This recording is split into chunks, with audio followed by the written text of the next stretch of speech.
Las noches del invierno de 1941 caían sobre Moscú como una manta de plomo. El aire, denso y cortante, parecía detenerse entre cada respiración. La guerra había convertido el paisaje en un lienzo gris, donde los rostros ya no mostraban miedo, sino una especie de resignación cansada. Las calles estaban silenciosas, salvo por el rumor de los pasos de los soldados, el eco metálico de una bayoneta golpeando el suelo helado y el motor distante de un camión que parecía arrastrar las almas de los que no volverían.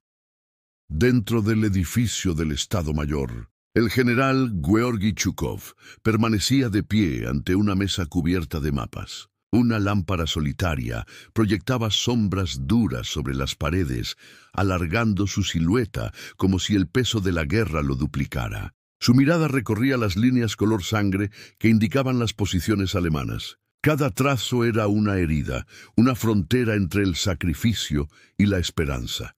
El silencio era tan profundo que se podía escuchar el goteo de la cera de la vela cayendo sobre el metal. Zhukov no necesitaba mirar los informes. Los conocía de memoria. Sabía cuántos hombres había perdido en Smolensk, cuántos aviones quedaban sin combustible, cuántos tanques aún funcionaban. La guerra era una ecuación infinita, y en esa ecuación, cada número tenía un rostro, un nombre, una historia. Si seguimos retrocediendo, Moscú caerá antes del deshielo, dijo Petrov, su asistente más cercano, mientras observaba el mapa desde el otro extremo de la mesa. Tenía las manos temblorosas, y no solo por el frío. Zhukov levantó la vista. No respondió enseguida. Tomó un cigarrillo, lo giró entre sus dedos y lo encendió lentamente. La primera bocanada de humo serpenteó en el aire, como si intentara trazar él mismo una nueva línea en el mapa. «No caerá», respondió con una calma que helaba más que el viento exterior. «No mientras yo respire». El coronel Petrov guardó silencio. Había aprendido a no insistir cuando Zhukov hablaba de esa manera. En el fondo, sabía que el general no solo estaba pensando en una estrategia militar, sino en algo más grande, más simbólico. Moscú era más que una ciudad. Era el corazón de una nación herida, una nación que se negaba a morir. Zhukov, sin apartar la mirada del mapa, dijo de pronto: «Necesitamos algo que el enemigo no pueda anticipar. Un golpe es tan fuerte, tan impredecible, que los haga dudar de sí mismos». Petrov frunció el ceño. «¿Un contraataque, general?» Zhukov negó con la cabeza. No un contraataque, un rugido». El coronel lo miró sin entender. Zhukov aplastó su cigarro en el cenicero y señaló hacia un punto del mapa. Las palabras siguientes salieron de su boca con la misma calma con que un cirujano da una orden de amputación. 700 bombarderos P-2, todos a la vez. El aire pareció congelarse. Los P-2, aviones de bombardeo rápido, eran el orgullo del desarrollo soviético. Su velocidad superaba a la de cualquier bombardero medio de la época, pero reunir semejante flota, sincronizarla y lanzarla al mismo tiempo, era una tarea casi imposible. Petrov tragó saliva. «General, no tenemos ni el combustible ni los pilotos suficientes para semejante operación». Zhukov alzó la vista. «Entonces consíguelos. Haz que los fabriquen, que los entrenen, que los traigan del fin del mundo si es necesario». «Pero el cielo ruso debe rugir». Hubo un instante de silencio absoluto. Solo se oía el viento afuera, golpeando las ventanas con un silbido triste. Zhukov se acercó al ventanal y observó el horizonte oscuro. Había nieve cayendo despacio, como si la tierra intentara cubrir sus heridas. «Cuando llegue el día», dijo, casi en un susurro, «quiero que el rugido sea tan fuerte, que Hitler mismo lo escuche desde Berlín y sienta por primera vez lo que es el miedo. Si este comienzo ya te provoca escalofríos, suscríbete ahora y comenta. ¿Qué harías tú si tuvieras que decidir entre la destrucción y la salvación de tu patria? Porque lo que viene cambiará la historia». y te dejará sin aliento. Durante los días siguientes, los hangares secretos alrededor de Moscú se llenaron de actividad. Ingenieros con rostros cubiertos de hollín trabajaban sin descanso. Las manos agrietadas de los mecánicos parecían fundirse con el metal de los aviones. Cada P-2 era revisado, calibrado y pintado con emblemas rojos recién trazados. En un rincón del hangar principal, un joven piloto, Ivanov, sostenía una foto de su esposa y su hija pequeña. La imagen ya estaba desgastada por el tiempo y el miedo. Cuando oyó pasar al general, se irguió instintivamente haciendo el saludo militar. Yukov lo miró, sin palabras, pero con la mirada le dijo todo: «Tu sacrificio no será en vano». Ivanov comprendió, apretó la foto contra el pecho y regresó a su cabina. La misión recibió un nombre en clave: Tormenta de Acero. Muy pocos conocían su verdadero objetivo. Yukov había ordenado el máximo nivel de secreto. Ningún mensaje por radio, ninguna comunicación escrita fuera del círculo directo. Cada piloto recibiría sus coordenadas en sobres sellados, que solo podrían abrirse en vuelo. El clima se volvió un enemigo silencioso. El 2 de enero, una tormenta de nieve cubrió las pistas y obligó a retrasar la operación 2 días. En las noches, Yukov permanecía despierto, observando el cielo gris, preguntándose si la naturaleza misma intentaba detener aquello. En su escritorio, los informes de bajas seguían llegando. Cada hoja era un susurro de muerte, una lista interminable de nombres que morían sin ser escuchados. Pero entre esas sombras había una certeza: si Rusia no rugía ahora, pronto no habría Rusia que defender. La madrugada del 4 de enero, la orden final fue dada. A las 3:40 am, los pilotos subieron a sus cabinas. El frío mordía como cuchillas. Las hélices comenzaron a girar lentamente. Los técnicos dieron las últimas revisiones bajo una luz tenue. Desde la torre de control, Yukov observaba las luces de los P-2 encenderse una a una, como estrellas rojas sobre la nieve. El rugido comenzó a crecer. Primero fue un murmullo, luego un temblor, luego una avalancha. Las ventanas del edificio del Estado Mayor vibraron. Los pájaros que dormían sobre los árboles huyeron aterrados. A las 3:58 am, el aire estalló. 700 motores sonaron a la vez, sincronizados en un coro metálico que parecía hacer temblar la tierra. Los campesinos rusos se asomaron por las ventanas. Algunos se arrodillaron, otros lloraron. Era el rugido de la resistencia, un canto de venganza que atravesaba el invierno como un trueno interminable. En el suelo, los niños despertaron llorando. Las madres los abrazaban diciendo: «No tengas miedo. Ese ruido no es del enemigo. Ese ruido es de los nuestros. ¿Sientes ese rugido? Dale like y comenta: Rusia resiste. Y si aún no lo hiciste, suscríbete, porque lo que vas a escuchar ahora es el momento en que la historia explota». Los bombarderos levantaron vuelo formados en líneas perfectas. Desde el cielo, las luces de Moscú se desvanecían bajo un mar de nubes pesadas. En las cabinas, los pilotos mantenían silencio absoluto, escuchando únicamente el rugido constante de los motores y el chasquido ocasional de una radio muda. Ivanov, con las manos firmes sobre los controles, miró el sobre cerrado sobre su pierna derecha. Dentro, las coordenadas que solo debía abrir en vuelo. A las 4:12, una señal lumínica desde el avión líder indicó la apertura. Rompiendo el sello, Ivanov leyó: «Destino, oeste, altitud, 3000 metros. Objetivo, zona costera. Código, fuego blanco». Nadie sabía exactamente qué significaba fuego blanco, pero lo comprendieron sin palabras. Era una operación de fuego masivo. Mientras tanto, en tierra, Yukov permanecía en la torre, siguiendo las luces desaparecer en la inmensidad del cielo. Por primera vez en la guerra, sonrió. No de alegría, sino de convicción. Sabía que en ese momento, el rugido de Rusia no solo cruzaba su cielo. Cruzaba la historia. La primera línea de P2 atravesó las nubes, volando sobre el mar Báltico. El amanecer intentaba abrirse paso, pero el cielo seguía oscuro, como si el sol tuviera miedo. Desde abajo, los pueblos dormían sin saber que aquel ruido distante cambiaría el destino del mundo.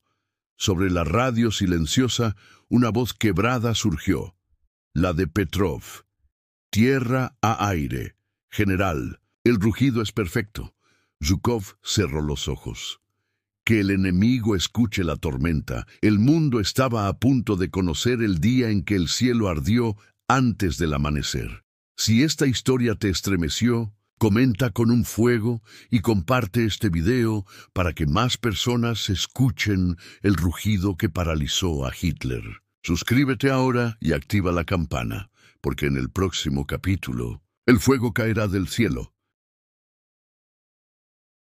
La madrugada se derramaba fría sobre los campos y pueblos de Normandía. Para la población francesa eran meses de miedo silencioso, los techos cubiertos de escarcha, la incertidumbre envolviendo a cada familia que escuchaba rumores de ofensivas, bombardeos y movimientos de tropas. Todos temían la llegada de algo aún peor, pero nadie imaginaba que el cielo mismo podía convertirse en pesadilla.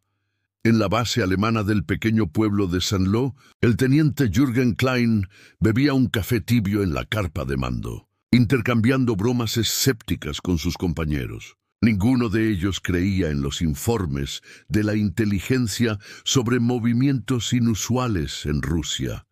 Después de tanto sufrimiento, la guerra se había reducido a una rutina de vigilancia tensa y noches de insomnio, pero esa noche la rutina se rompería para siempre.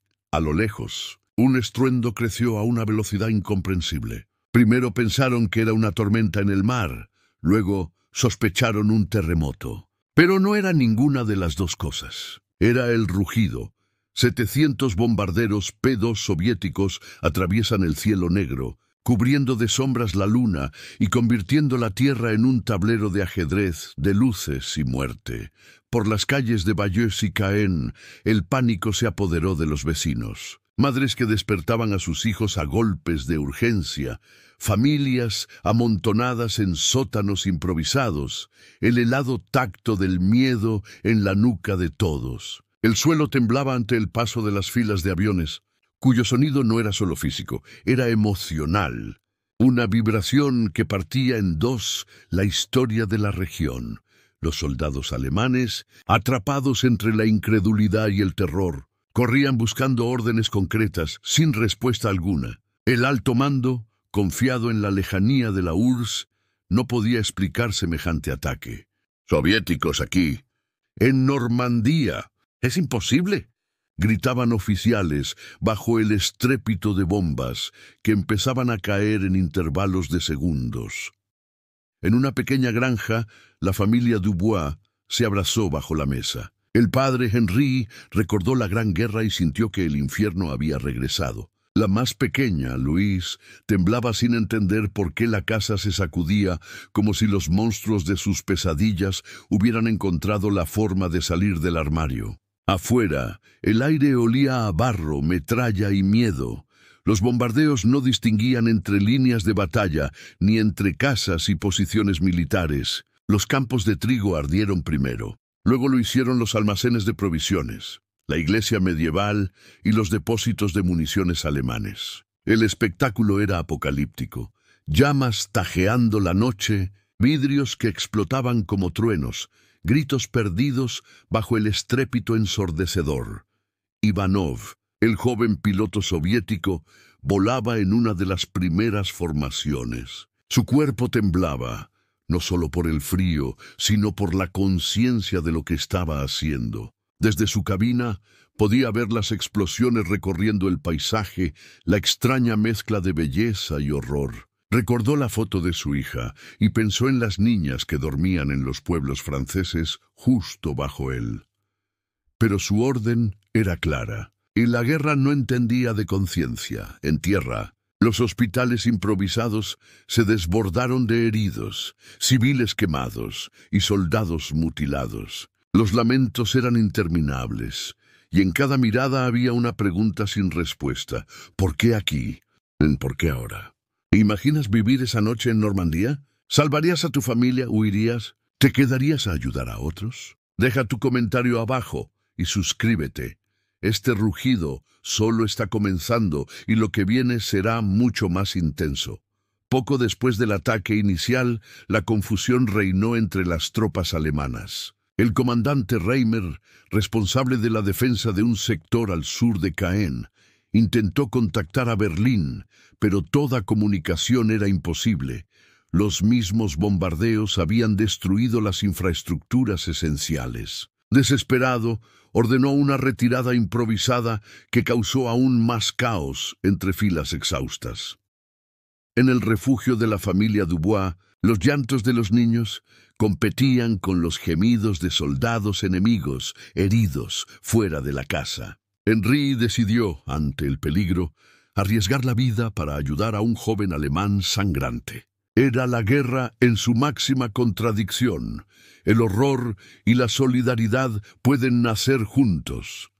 Mientras tanto, en la plaza de Saint-Lô, decenas de personas se resignaban al destino. Algunos rezaban, otros solo gritaban nombres de familiares perdidos en la confusión. El reloj de la iglesia dejó de sonar después de una explosión que hizo saltar su campana más grande, testigo mudo de la destrucción. Zhukov, a miles de kilómetros, recibía informes parciales, pero el mensaje clave le llegó por la radio de uno de sus primeros escuadrones.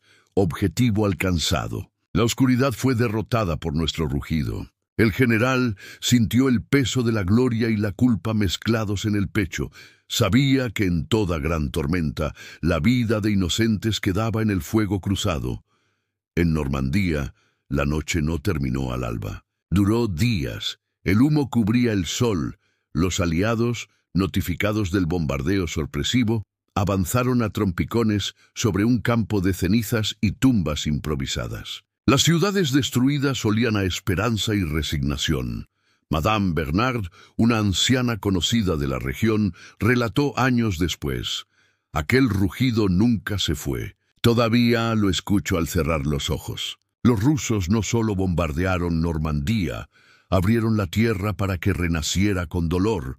¿Crees que los civiles lograron perdonar algún día ese ataque? Cuéntanos tu opinión. Y no olvides suscribirte y activar la campana, porque el siguiente capítulo mostrará las repercusiones de la tormenta más allá del campo de batalla. Con el tiempo, la población normanda tuvo que reconstruirse mentalmente más que materialmente. Las heridas psicológicas de los supervivientes se manifestaron en pesadillas, ansiedad y cambios de carácter que perduraron incluso después de que los últimos soldados se marcharon. En muchos hogares, el sonido de aviones era suficiente para provocar pánico años más tarde. En los días que siguieron, la propaganda alemana intentó utilizar el ataque como ejemplo de brutalidad soviética, mientras los aliados lo presentaban como señal de la inminente debilidad nazi. Nadie dijo nunca toda la verdad. Ni unos ni otros sabían explicarse el verdadero alcance humano de esa noche. En los refugios subterráneos nacieron historias que se convertirían en leyenda. La mujer que dio a luz mientras caían las bombas, el niño soldado que perdió el habla por el shock, el soldado alemán que fue escondido por la familia que un día temió a su uniforme. La memoria de Normandía quedó fracturada. Por cada herida física, una cicatriz invisible, y por cada superviviente, una historia de resistencia, culpa y esperanza. ¿Te atreverías a estar bajo ese rugido? Si esta historia logró emocionarte, deja tu comentario y suscríbete para no perder los próximos episodios. Recuerda, en esta serie cada capítulo late con los ecos de lo imposible. La noticia del bombardeo de Normandía se deslizó como una sombra sobre Berlín. En los corredores de la Cancillería, el ambiente era denso.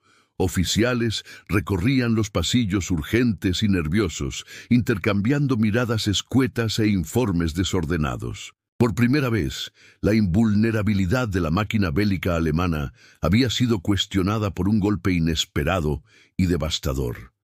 En el búnker, Hitler perdió el control.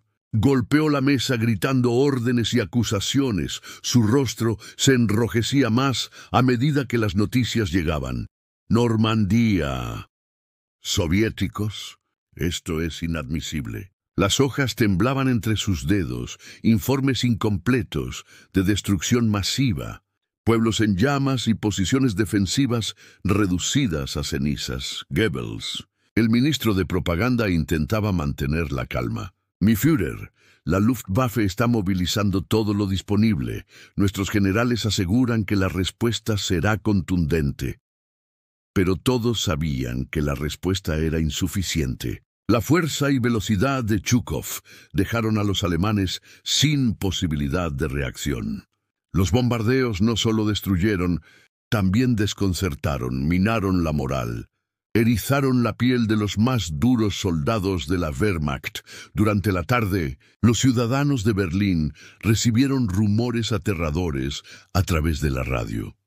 Ataque brutal en Normandía. Bajas incalculables. Las madres abrazaron a sus hijos. Los viejos recordaron la Primera Guerra y temieron que la historia estuviera dando la vuelta de tuerca final. En muchos hogares se encendieron velas y los rezos reemplazaron las arengas militares.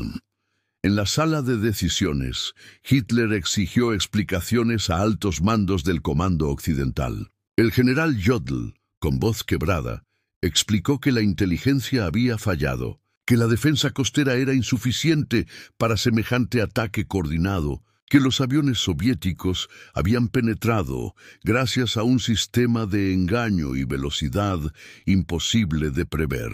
Los mapas sobre la mesa mostraban manchas negras, cada una era un sector perdido, un pueblo caído, una línea defensiva borrada. El Führer, sintiéndose asfixiado por el miedo, dio una orden desesperada.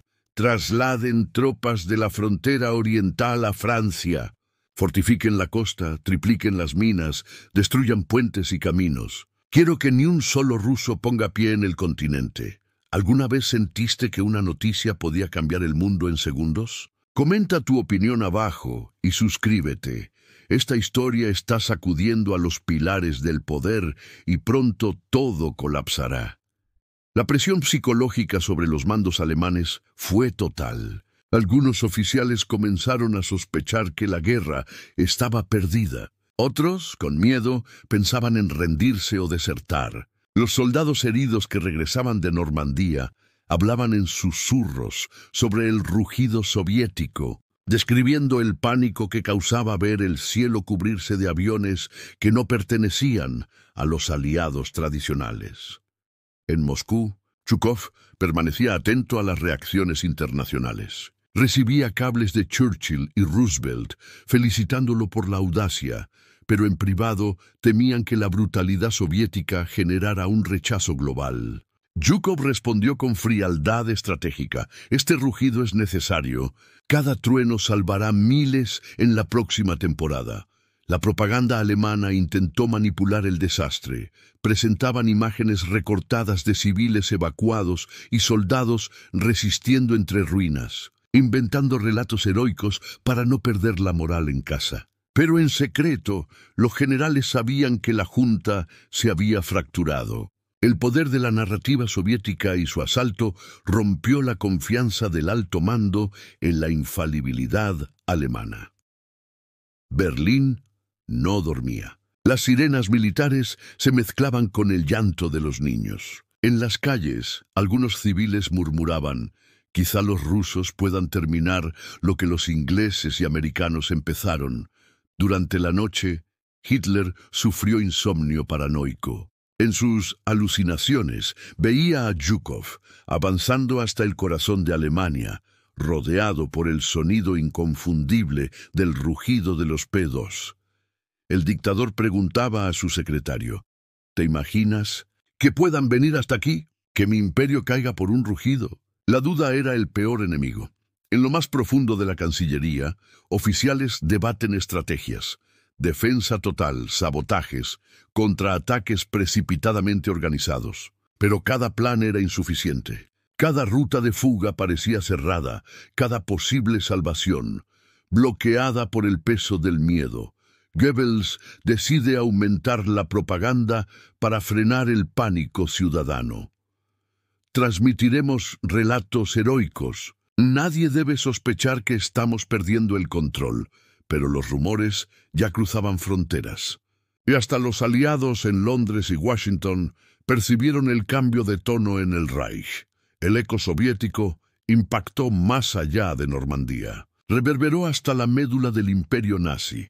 ¿Crees que las grandes potencias pueden caer por miedo más que por bombas? ¿Quién derrotaría primero? ¿El rugido del cielo o el silencio del alma? Deja tu opinión y suscríbete porque el siguiente episodio cruzará la línea entre el poder y la locura. Mientras el mundo recorría titulares de prensa y transmisiones de guerra, llegó un telegrama anónimo. Zhukov ha lanzado la era de la incertidumbre. Nadie duerme en Berlín. Nadie canta victoria en Moscú. En la siguiente sesión del mando alemán occidental, algunos oficiales sugirieron negociar. Otros, radicales, conspiraban en silencio contra sus superiores, temiendo que el rugido fuera solo el inicio de una ola imparable del este. Berlín se convirtió en un hervidero de dudas, intrigas y traiciones. Por otro lado, los sobrevivientes de Normandía relataron historias inimaginables. Vi caer a mi capitán, a mi mejor amigo, a familias enteras. Por un instante, todos fuimos uno bajo ese rugido fatal, relató un joven soldado alemán al regresar a su casa en Berlín. En Moscú, Zhukov meditó la magnitud moral del acto. Su operación era una venganza por los muertos rusos. El rugido debía servir como mensaje, no solo como destrucción. Convocó a los pilotos y les pidió que recordaran siempre de dónde venían, por qué volaban y para quién lo hacían.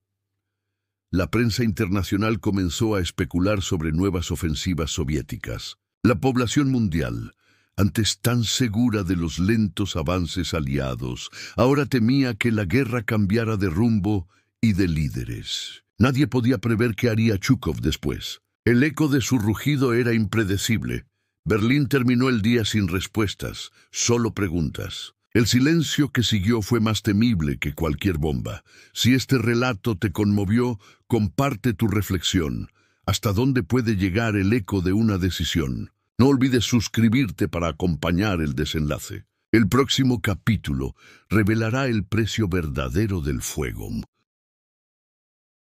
Las llamas de la noche sobre Normandía apenas comenzaban a extinguirse cuando la realidad posbombardeo se impuso con toda su crudeza. El cielo, antes un rugido de acero y furia, se convirtió en una larga y silenciosa herida que cortaba las almas de quienes sobrevivieron. El general Georgy Zhukov, tras el éxito militar innegable, sintió crecer en su pecho un vacío extraño, una sombra que ni la victoria podía disipar. Se encontraba en su despacho rodeado de mapas ennegrecidos y fotografías de la destrucción cuando leyó las cartas que comenzaron a llegar desde la primera línea. Una de ellas, escrita por Ivanov, su joven piloto, decía: «General, entre las luces de las explosiones vi el miedo en los ojos de niños que no entenderán nunca por qué el rugido vino a su paraíso. Somos héroes o sombras en esta guerra. El fuego que lanzamos salvará o destruirá». Zhukov dejó caer la carta. Sabía que el precio del fuego no se medía solo en metros de territorio conquistado, sino en corazones quebrados y vidas partidas. La guerra había revelado su rostro terrible, y el rugido que paralizó a Hitler ahora resonaba en la conciencia de todos. Si te conmovió este dilema, comenta el precio de la guerra y suscríbete para acompañar esta historia, donde el triunfo y la tragedia caminan de la mano. En las aldeas normandas, el horror no terminó con el amanecer. Más allá de la destrucción física, la población comenzó a cargar con heridas ocultas. Las mujeres que habían perdido hijos, los hombres que enterraban amigos, los ancianos que veían desaparecer su historia. Las pesadillas comenzaron a formar parte del día a día. Henri Dubois, el granjero que había ayudado a un soldado alemán herido durante los bombardeos, se encontró atrapado en una batalla interna. Sabía que la guerra dividía naciones, pero no a quienes compartían el mismo suelo y sus dolores. En silencio, comenzó a cuidar a los heridos de todas las banderas, luchando contra el odio que la guerra intentaba sembrar en su corazón. Mientras tanto, en Moscú, el Kremlin intentaba maquillar la imagen brutal del bombardeo con discursos de esperanza y victoria. Pero Zhukov sabía que detrás del ruido triunfante había una tragedia invisible. El fuego que lanzamos es un fuego necesario, pero no un fuego sin cicatrices, le confesó a uno de sus asistentes. Los pilotos que sobrevivieron regresaban con heridas visibles y otras que ningún médico podía curar. Entre ellos, Ivanov llevaba consigo la sombra de ese rugido que le cambió para siempre. «Volamos con el peso de lo que hicimos», confesó a un camarada. «La guerra no termina en el suelo, sigue en la mente. ¿Hasta dónde llegarías tú para salvar a los tuyos?» Comparte tu historia en los comentarios y suscríbete para descubrir lo que este fuego dejó tras de sí. Los días siguientes al bombardeo estuvieron marcados por el dolor y la reconstrucción, pero también por la resistencia. En las calles destruidas, los vecinos aprendieron a levantarse cada mañana con la certeza de que la calma podía ser efímera. En los hospitales, médicos y enfermeros trabajaban sin descanso, mientras que en los refugios subterráneos, niños que apenas podían comprender la guerra aprendían a sobrevivir. La resistencia francesa aprovechó el desconcierto alemán, incrementando sabotajes y ataques que desconcertaron aún más al enemigo. Pero la sombra del rugido de Zhukov no solo estaba en las ruinas, sino en cada mente, cada silencio tenso y en cada mirada cargada de preguntas sin respuesta. En Berlín, la desesperación crecía. El impacto mental de esa ofensiva fue tan devastador como las bombas mismas. En conversaciones privadas, algunos generales se preguntaban si aún quedaba alguna esperanza para el Reich. Mientras, Hitler intensificó sus órdenes y su paranoia, aferrándose al poder en declive. Si esta historia sobre el costo humano te impacta, comenta «Nunca más» y suscríbete. Lo que viene desvelará a los héroes ocultos y las sombras del fuego. El futuro de la guerra se decidió no solo en los mapas o en las batallas, sino en las mentes fracturadas de quienes la vivieron. Zhukov, pese a su éxito, quedó marcado para siempre por la responsabilidad del rugido. Sabía que el final estaba lejos, pero cada día de batalla era una suma de pequeños pasajes en la gran novela del sacrificio humano. Entre las cartas y las memorias recogidas, algunas voces resonaban con fuerza. «Nunca olvidaremos a los que cayeron en Normandía, pero tampoco al rugido que abrió la puerta a la libertad», escribió un veterano soviético. Así, el fuego de aquella noche se convirtió en símbolo contradictorio. Dolor y esperanza entrelazados en el alma de Europa. Tras meses de fuego, muerte y resistencia en Normandía, llegó el día en que la historia comenzó a escribir un nuevo capítulo para Europa y para el mundo. El 6 de junio de 1944, el famoso día D, las tropas aliadas desembarcaron en las playas de Normandía, abriendo un frente que destrozaría la ilusión de invencibilidad nazi y acercaría la liberación a un continente exhausto. Pero aquel rugido que Zhukov lanzó meses antes no fue solo un preludio técnico, fue el primer trueno de una tormenta que cambiaría para siempre el equilibrio del poder. Desde los cielos, las aeronaves soviéticas proyectaban su vigilancia silenciosa, mientras la flota aliada cubría el horizonte con miles de barcos. La operación Overlord fue la mayor ofensiva anfibia de la historia, diseñada con una precisión y un sigilo que lograron engañar a los alemanes y generar la confusión suficiente para establecer cabeza de playa. Más de 150.000 soldados cruzaron el mar ese día, enfrentándose a la resistencia feroz de un enemigo desesperado. El precio, sin embargo, fue terrible. En cuestión de horas, miles de hombres murieron, muchos otros quedaron heridos o desaparecidos, y la tierra misma parecía llorar por cada vida arrancada. La batalla en Normandía se prolongó semanas, con sangrientos enfrentamientos por cada metro de terreno. Las bajas aliadas, alemanas y civiles, ascendieron a cifras que pesan en la memoria colectiva y rompieron el espíritu de un Reich que apenas podía sostenerse. Si te conmueve el sacrificio de estos momentos, suscríbete y comenta por la libertad. Esta es la historia que nadie debe olvidar. El eco del rugido soviético, lanzado meses antes por Zhukov, se sintió más allá de Normandía. La presión soviética en el este aumentaba mientras los aliados avanzaban implacables desde el oeste. La Unión Soviética había forzado a Hitler a dividir sus fuerzas y a afrontar una batalla en dos frentes, un golpe del que su maquinaria bélica nunca logró recuperarse completamente. Berlín se encontraba atrapada en una red de derrotas y desesperación. La derrota en Normandía cayó como un mensaje evidente. La caída del Tercer Reich era cuestión de tiempo. Los comandantes nazis se enfrentaban a una realidad insoportable, mientras Hitler se aferra a su delirio final y la esperanza se disolvía en la atmósfera enrarecida de la capital alemana. Mientras tanto, en Moscú, Zhukov se preparaba para dar el siguiente paso. Su rugido inicial en el oeste había sido solo la apertura. La ofensiva definitiva sobre Berlín estaba cerca, pero en el fondo el general sentía el peso de las vidas que el ruido de la guerra había marcado para siempre. Los testimonios de los pilotos y soldados mostraban que la guerra era más que batallas. Era una sucesión interminable de pérdidas, valor y dilemas morales. El rugido que había paralizado a Hitler ahora estaba grabado en las almas de miles, un susurro constante de lo que costó la libertad. Comenta si crees que el precio de la victoria siempre es demasiado alto. Suscríbete para cerrar este viaje por una historia que cambió el mundo. Normandía comenzó su lenta reconstrucción bajo las sombras de la guerra. Las ruinas de pueblos y ciudades se levantaron con el esfuerzo de sus habitantes, pero las heridas mentales y emocionales tardaron décadas en cicatrizar.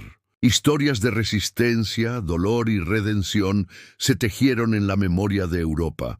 Entre las memorias destacaba la historia de Henri Dubois y su familia, ejemplo de humanidad en medio del caos, así como la de Ivanov, el piloto que llevó el rugido al corazón de Normandía y que luego relató que nunca pudo olvidar el eco de explosiones y el miedo en los ojos de los civiles. La Segunda Guerra Mundial había terminado oficialmente en 1945, pero el rugido de aquella ofensiva soviética permaneció vivo. Era un símbolo de resistencia y aviso para generaciones futuras. El valor y la determinación pueden hacer temblar hasta los imperios más poderosos. Gracias por acompañar esta historia. Deja tu comentario final. ¿Qué te dejó esta serie? Suscríbete y comparte para que el recuerdo siga vivo. Nuestro próximo viaje traerá nuevas historias llenas de emoción y verdad.